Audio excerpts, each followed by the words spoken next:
going to look at the bird, a beautiful bird by name Hamsa, and what does it refer to. And then we are also looking at the wings of Hamsa, the wings of Dharma and Adharma. Think of a bird having just one wing. There must be a couple of wings. And Dharma and Adharma, positivity and negativity, refers to something golden.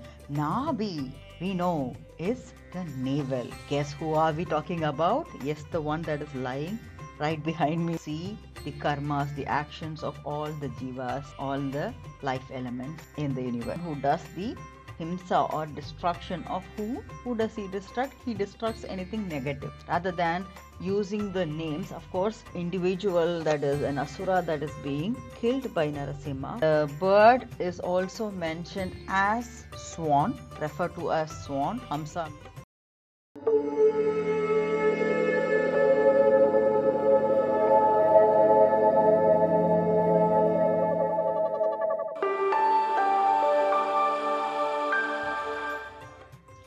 Om Namah Shivaya, Om Namo Narayanaya, Jai Shri Ram. Welcome back to the Glaze Studios oil painting vlog number 21 of Sri Vishnu Sahasranamavali. This painting follows the method of calligram or micrography to paint the 1000 names of Sri Vishnu. While the painting work is going on, the research behind the names, understanding the meanings of it, also trying to take a deeper understanding using or taking the help of storylines from Sanatana Dharma, at times taking some verses from Shrimad Bhagavad Gita, Shrimad Bhagavadam and so on, is what I am trying to do in this weekly vlogs. Whatever I am learning, I am sharing with you and having a fun time with it. We have already covered names up to 190. This video will cover 191 through 200. Though we are tackling 10 names at a time, they are all interconnected, and you will see me frequently mentioning, pointing to any of the videos that I have already done before. So it will be very helpful for you to go through the previous videos and come back to this if you have missed it, so you can catch up with the flow and have fun with it. This video is going to cover 191 through 200 names and their meanings. Along with it, we are going to look at the bird, a beautiful bird by name Hamsa, and what does it refer to. And then we are also looking at the wings of Hamsa, the wings of Dharma and Adharma. This is also a topic we had touched base on previously, so it's going to get deeper and deeper and deeper as we go along with these videos. Without much ado, let's get started with the names and the meanings first, starting with the 191st name, Om Hamsaya Namaha, the bird. But what exactly does it mean here? One who removes the fear of samsara from those who practice the sense of identity with him. With whom? With God. What exactly does this mean? Samsara is the life cycle.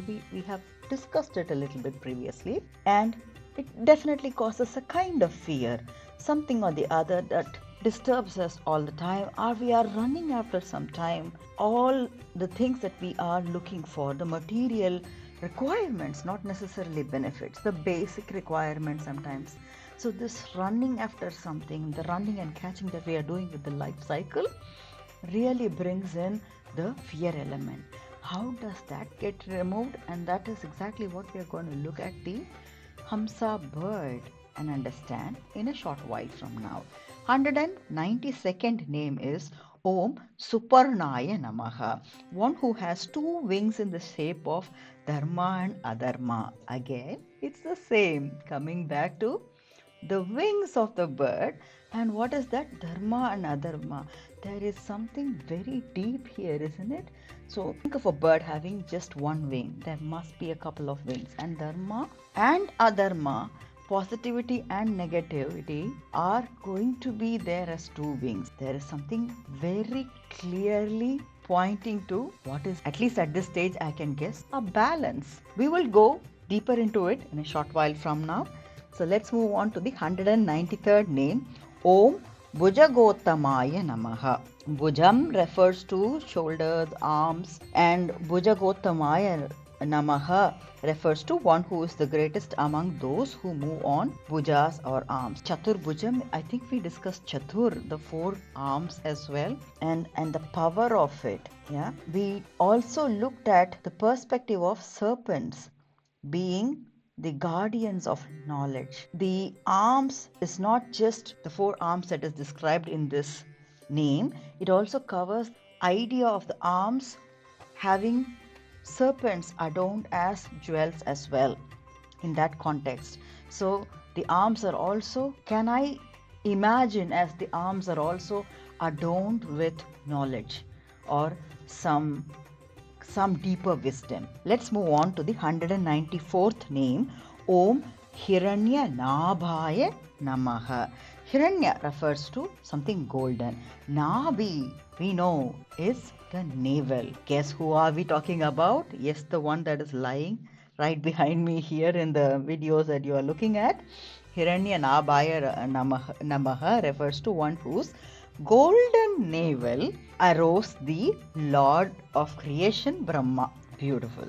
195th name is Om Sutapase Namaha, one who performs rigorous austerities at Badrikashrama as Nara and Narayana. Badrikashrama is one of the spiritual places where Vishnu is in the form of Nara and Narayana. And this is a very deeper story. I'm not going to cover this in this session, but we will definitely get back to it in one of the vlogs. So the 196th name is Om Padmanabhaya Namaha, one whose navel is beautifully shaped like lotus. 197th name is Om Prajapataye Namaha. Praja is referring to the people or his children. So Prajapataye Namaha refers to father of all beings who are his children. 198th name is Om Amrutyave Namaha, one who is without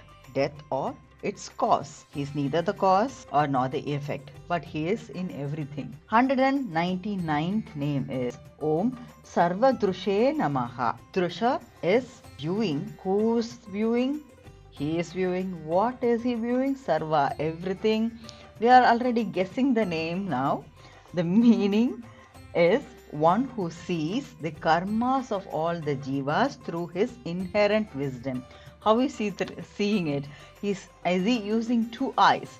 We talked about the innumerable number of eyes, innumerable number of hands and such in one of the videos that he has. But he is technically using his inherent wisdom to see the karmas, the actions of all the jivas, all the life elements in the universe. 199th name was that, and now we are moving on to the 200th name. Yay! Om Simhaya Namaha. Narasimha, we know this name. Narasimha was one of the avatars we talked about it was in vlog 4, isn't it? And it was a man-lion form. What is this meaning here? Let's look at it. It's the part of that Simhaya. Here the meaning is one who does the HAMSA or destruction of who? Who does he destruct? He destructs anything negative. Rather than using the names, of course, individual that is an asura that is being killed by Narasimha. Every story here is a metaphor. So look at what is getting destroyed. The thing that is getting destroyed is the negativity. So that is what he destroys, and that is the meaning of this name. With that, we cover the 10 names for this week, and now we are ready for the beautiful story that is waiting. The bird Hamsa. Reference to this bird is there in many places in the Sanatana literature. The bird is also mentioned as swan, referred to as swan. Hamsa means swan in some cases. In some cases, it's also mentioned that it is an illusory bird.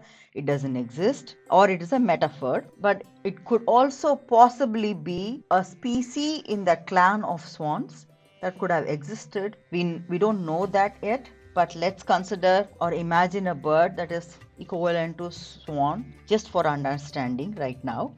And why is this mentioned, Hamsaya Namaha, when we talk about the samsara, the life cycle and the fear attached to it, and when we try to remove the fear element of the equation in our life cycle, the way we go about it, let's continue. But without the fear, what happens? is what this bird stands for.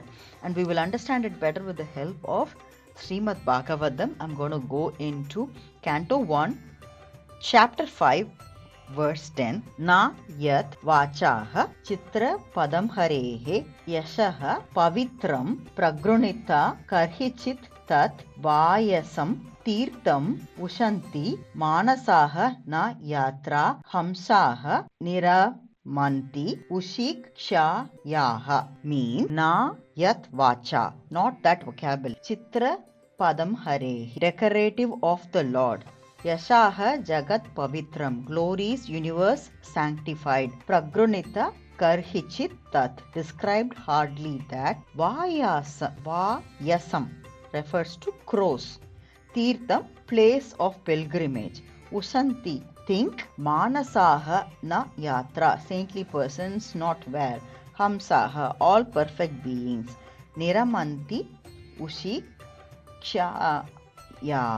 ushikshayaha, take pleasure those who reside in transcendental abode.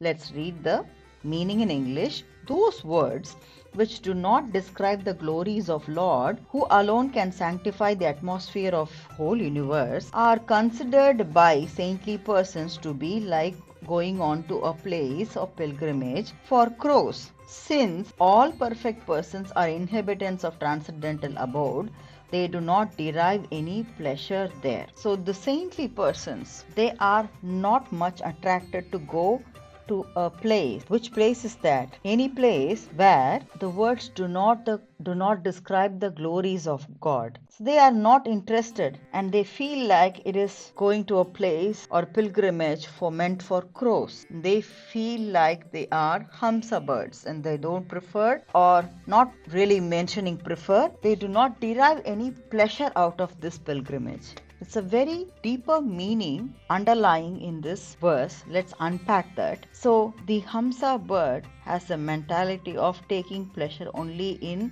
the words or the sounds, can we say, that related to the glories of God. The focus is there. So it doesn't get attached or take any kind of pleasure out of any other group activity, any other interest. It stays out of it. This bird is also explained even in a basic sense that the bird has the capability of sucking milk out of water. When you mix milk and water, the bird has the capability of identifying the particles of milk and taking it out. So can you imagine what kind of depth it could be that the focus has? And where is that focus coming from? Because the thought process is always in the pilgrimage or in the place where the glories of Lord are being discussed. The sounds of Lord are being attached. Because of that kind of focus, they lose the interest, or they can part milk and water. So this kind of attitude towards samsara, being there but not necessarily taking pleasure out of it because it doesn't give anything, maybe it gives something momentarily but it doesn't give anything beyond it, is going to start giving you the idea of letting go fear element. For starter, it doesn't happen in one go. Hamsa bird's attitude, can we say, it's something that we can work towards, idealize and work towards. In reality, fear is something that we always have to deal with. But the more we fear, the more challenges we face. When we try to place ourselves slightly distancing ourselves from the fear, we are able to understand good from bad, sort of being the Hamsa bird, trying to figure out every single particle and picking up only the milk out of the water. Even though it is complex, it will start working step by step just to remove the fear out of this equation. And that is the meaning, deeper meaning behind this bird, Hamsa. But it does have wings. And we talked about this Dharma and Adharma wing as well in the 192nd name. Let's look at that. I'm going to take the help of Shrimad Bhagavad Gita. This is Canto number 4 and I am in verse 7. Canto number 4. Yada yada hi dharmasya glanirbhavati bharata abhyudhanam adharmasya tadatmanam srijamyaham or Srijami Aham, meaning Yada Yada, whenever, wherever, Hi Dharmasya, certainty of religion, Glanir Bhavati Bharata, discrepancies become manifested, O descendant of Bharata. This is the conversation between the god and Arjuna. Arjuna is referred to here as the descendant of Bharata. Abhyudhanam adharmasya, predominance of irreligion. Tadatmanam refers to at that time. Srijami aham, I manifest. Aham refers to I. Manifesting is Srijami. So, whenever Dharma is on a decline, O Bharata, and whenever Adharma, unrighteousness, is on an ascent, then I body myself forth in this world. So, the wings of Dharma and Adharma, there could be place for both positivity and negativity. As long as there is a balance between the both, Lord God doesn't interfere. I think we have seen this in many cases where there is always a fight between positivity and negativity, and you will see that the avatar doesn't really take place in that moment itself. It waits for the balance to happen automatically, the balance to happen. When you imagine the bird again and its wings, flapping the wings, can you imagine having only the positive wing or only the negative wing? The bird needs both the wings. Let's just imagine ourselves in the plane. Have you seen the moment when the plane takes off? There is always this, turbulence, there's always this imbalance in between, and depending upon the size of the flight also, the effect could be slightly more or less depending upon the size of the flight, but we watch it. We might be scared, but we know that it will come to a balance at one point, and we know when it is descending or ascending also, isn't it? So we know when the flight is taking off and it's going to be coming to the ground. So that is also a reason why, or when it is trying to take a turn, there is going to be a wing imbalance, but it has a purpose. We know that we are just moving towards the side, gliding here this way and that way, but we also have a feeling that okay, it is needed. So there is an imbalance created, but it has to ultimately come back to a balance, isn't it? But it has to happen automatically or as a part of the process. Unless and until it doesn't go wrong, the avatar or the presence of God in the physical form doesn't manifest, because he knows everything can be handled by the characters or the personalities that he has put into play. So as long as that is happening, he doesn't manifest. But when does he manifest? And here the word that is used is religion. Please also understand it, not necessarily referring to a particular religion. It can be any religion.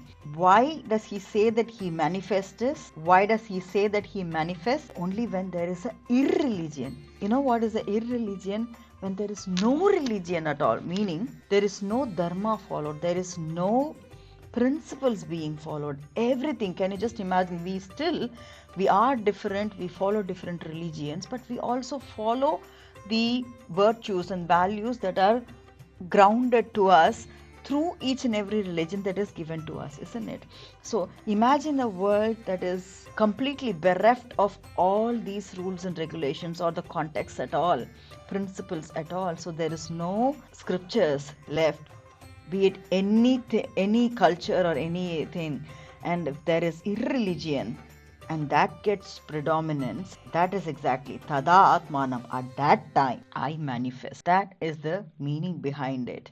So the Hamsa bird is a very beautiful symbol, and in today's world, if we have to take it, we can imagine the flight, and we know the imbalance whenever it happens. And sometimes when things go wrong with the machines also, you hear the pilot and also the stewardess helping us, telling us, okay, take on, we need oxygen support because we are going through turbulence and such. Everything goes on to a level where it can be handled. Of course, when the plane crashes or something terrible goes wrong, what is that? It's a metaphorical example of this complete irreligion, because it's totally out of balance. Imbalance momentarily was okay until the handling process was possible. But if it goes out of hand, and that's exactly why the manifestation happens. I hope you found this very interesting. Stay blessed, stay happy, stay motivated. Thank you. Bye bye.